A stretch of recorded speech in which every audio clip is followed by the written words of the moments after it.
Today we're gonna make a New York style Sicilian pizza with 3 meats. So it's gonna be like a meat lover's pizza. I like to use a Sicilian dough for this, the thickest dough, so thicker than a grandma pizza and then way thicker than a regular New York round pizza. And we're gonna use the dough that we made in the New York Sicilian episode. I've had the dough out for an hour already, and it's right here in a proofing container. Before we put it in, let's put about a 1/4 cup of oil into the bottom of our pan. I'm just gonna use regular olive oil in here. You don't need extra virgin. In fact, using extra virgin could potentially ruin your pizza. There's a reason why almost all these New York pizzerias are not using the extra virgin, and it's not just to save cost. So keep that in mind. You kind of want a neutral oil, and a lot of places, honestly, they're not even using olive oil. Sometimes they'll use canola oil or a mix, but I do recommend that you at least stick to olive oil. I'm gonna put it all around here, kind of get it on the sides a little bit. You could definitely use a lot of oil with these pizzas. We can kind of try to stretch it a little bit with our fingers right now, but it's not gonna fill up the pan. But you're gonna be surprised how much it will fill up the pan in a few hours from now. That's as good as we're gonna get right now. I'm gonna cover this with plastic wrap, and in about 45 minutes from now, come back to it, and you're probably gonna be able to stretch it then to the size of the pan. So it's been about 40 minutes. It might not stretch all the way right now. Just save that plastic, you're gonna need it again.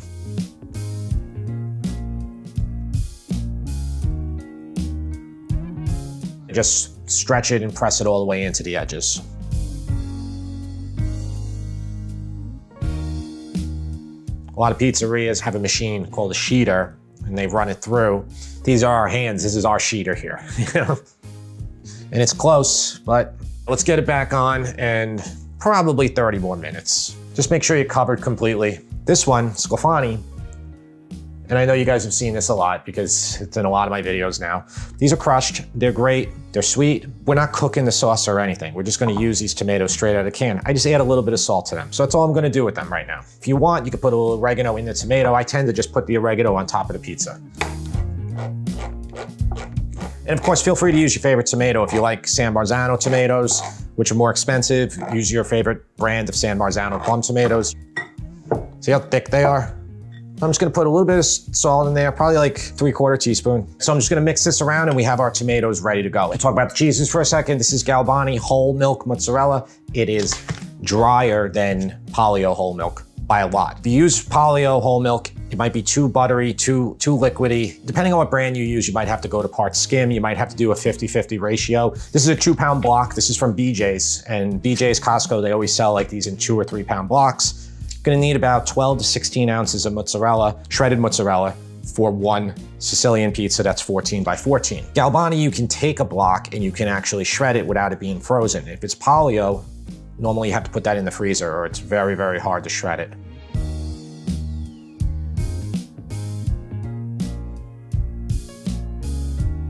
Since it's gonna be a few hours before we make our pizza, I'm just gonna cover this up with some plastic and just put it off to the side. Next thing we're gonna do is prep our meats. So I'm gonna do prosciutto, sausage, and I have ground sausage that's already cooked right here. This is like the expensive prosciutto. This is from Costco. They sell a two pack of this. The final ingredient, the trio of our meats, is gonna be the boar's head cupping pepperoni. And this is the pepperoni that we used for the full pepperoni grandma pizza.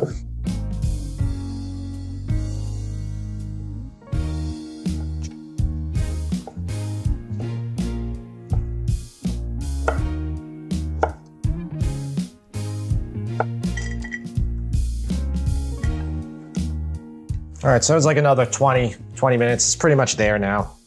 So we're gonna put sauce on this, probably about 6-8 ounces of sauce. Very little bit of sauce. You can even use your hands to do this after you put it on, and just kind of keep it right off the edge, maybe like the last inch.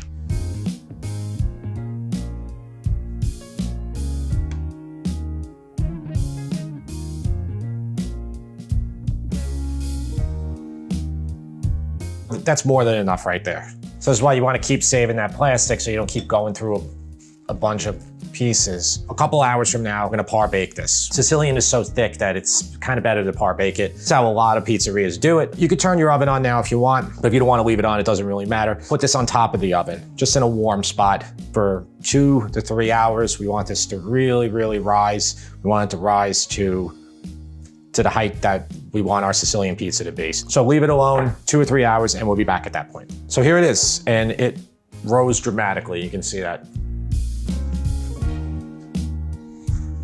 Set your oven to 440 degrees and then par bake it. You wanna par bake this in the middle of the oven. Now this is a Lloyd's aluminum pan. This pan will get a very, very crisp bottom. Really the thing you gotta worry about with this type of pan is that you're gonna burn your bottom of your pizza. If you were using a cast iron pan, you'd have to probably raise the temperature even more because of the very heavy, large thermal mass of the cast iron. It takes a long time to start browning the bottom. But because of this pan, how it's fairly thin, it's gonna brown it quickly. So 440 degrees in my oven in the middle. You might need to test this out. You might need to do 430. You might need to do 450. After 2 or 3 pies, you're gonna get this perfect for your oven. I'm gonna do 12 minutes right now.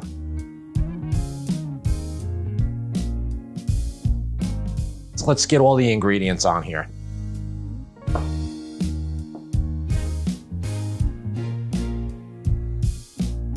All right, so the next thing is the sauce. It's separated a little bit, so just mix it all together. Make sure it's nice and thick.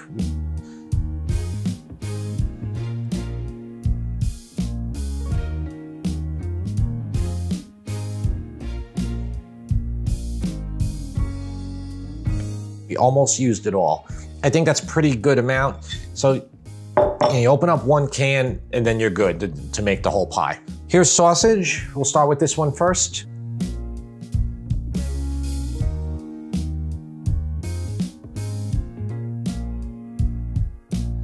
And all I did was I sauteed this in a pan with no olive oil or anything. The sausage has a lot of fat, pork fat, and then I actually even drained it. I don't want any more fat going on here. I don't want to make it, because the fat from the cheese and everything, it potentially can just bubble over.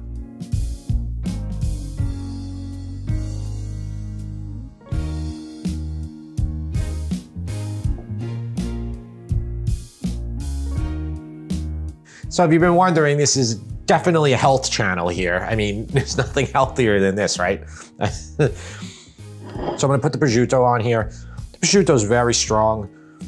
Just gonna like kind of do a little bit. And now listen, you don't have to cook this. You can put this in the oven and then put the prosciutto on last. It's really nice though, cooked on here. As far as cooked meats go, you can use salami, sopressata, mortadella, capicola, or as they say, gabagool. You know, you can do whatever you want. I just think that looks amazing, and I think it destroys any meat lover's pizza from insert chain restaurant pizzeria. That is a really hefty pizza. So yeah, about 11 more minutes.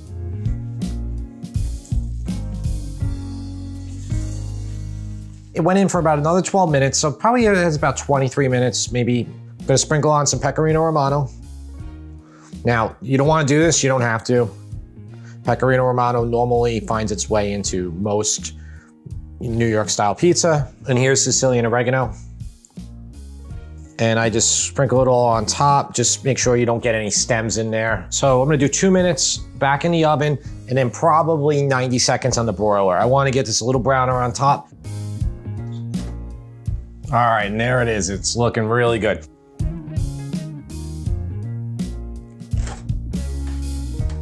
Talk is cheap. Let's see if I got a good bottom on that. Okay, now let me tell you, this pizza is heavy. We probably got 2 pounds of meat on here. We have 30 ounces of dough, the sauce, the cheese. We're talking like, this is like a 5-pound pizza here. And this is only a 14 by 14. When you order something like this in a place, like a regular place, when it's like this big, you get like 10 pounds of pizza almost. All right, that sounds really good. Now we want to hear that crunch.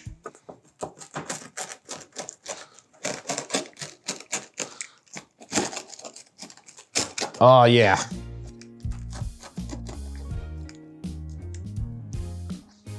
Mmm.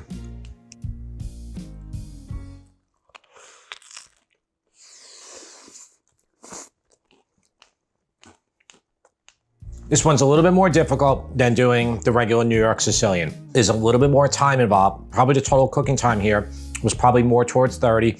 We had to do a couple other things. We had to broil it, but in the end, we got a stellar result. Just like it, share it. That's all you have to do.